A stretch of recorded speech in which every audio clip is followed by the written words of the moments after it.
dan paling besar pangkatnya di sisi Allah dan paling dekat kepada Allah, yaitu manusia-manusia yang sangat tinggi imannya kepada Allah dan tinggi keyakinannya kepada Allah dan tinggi ikhlasnya kepada Allah, serta menunaikan segala kewajiban-kewajiban, ditambah lagi dengan memperbanyak segala amal-amal yang hukumnya sunnah.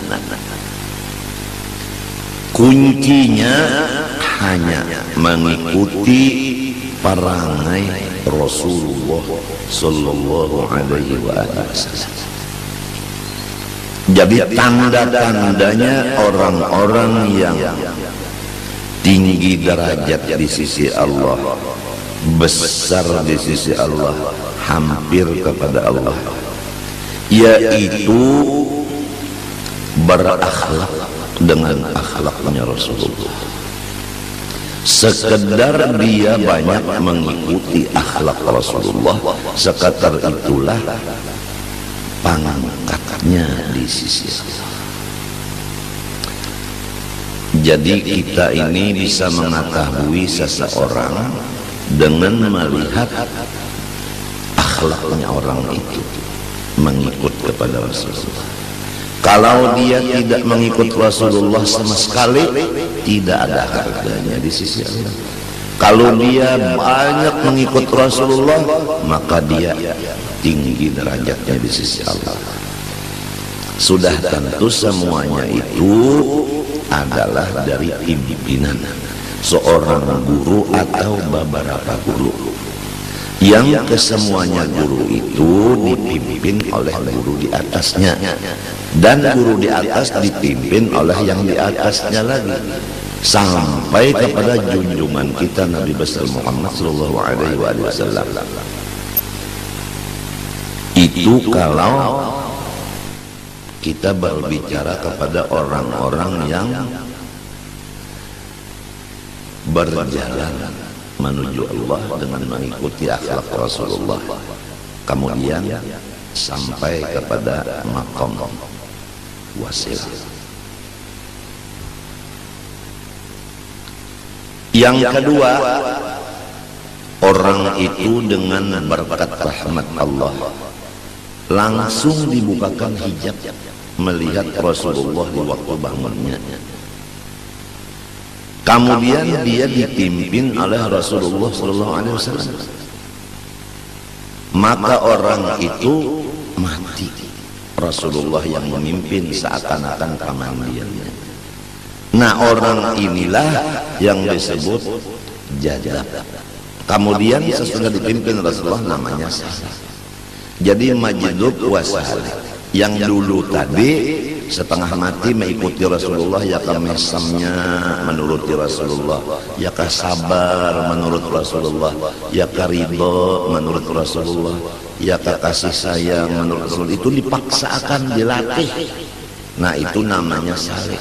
Kemudian akhirnya akhlak itu tidak lagi berat sebab tidak dilatih, sudah menjadi darah daging, menjadi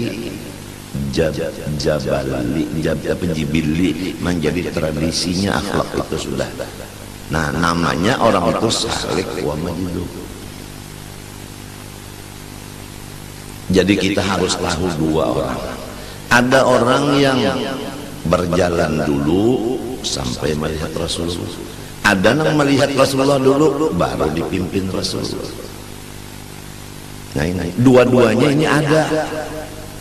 Kalau Sayyidina Abu Bakar Siddiq, Sayyidina Umar, Sayyidina Utsman, Sayyidina Ali itu melihatkan Rasulullah. Tapi kalau Abdullah bin Ummi Maktum itu bilalnya Rasulullah, dia tidak melihat akan Rasulullah karena dia picak. Rasulullah melihat lawan inya dan memimpin lawan inya.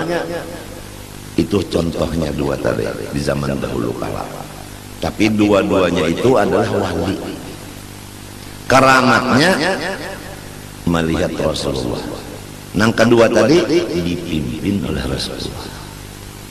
Nah, walaupun kita belum sampai ke makom itu, sekali lagi, walaupun kita belum sampai ke makom majdzub,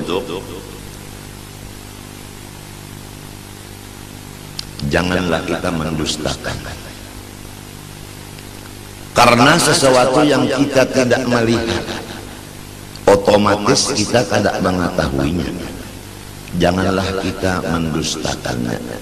Karena di Quran tanda-tandanya orang-orang yang takwa yang akan masuk surga adalah alladzina yu'minuna bil ghaibi, mereka yang mempercayai dengan sesuatu yang tidak dilihat matanya. Sayyidi Ahmad Ar-Rifai di waktu ziarah ke makam Rasulullah SAW, maka beliau dibukakan hijab. Rasulullah menyambut beliau dan bersalaman dengan Rasulullah SAW. Nah, kepada kita yang belum sampai makom itu, jangan kita itu membohongkan, jangan kita tidak percaya. Kalau kita tidak percaya, apalagi kita memander-mander ke situ kemari, itu Sidin Ahmad Rifai itu dusta aja katanya, ada apa? Nah, ini kita katulahan non wali. Allah memberikan nikmat kepada seseorang, terserah dia siapa yang dikehendakinya. Dzalika fadlullah yu'tihi man yasha. Kurnia Allah diberikannya kepada orang yang dikehendakinya.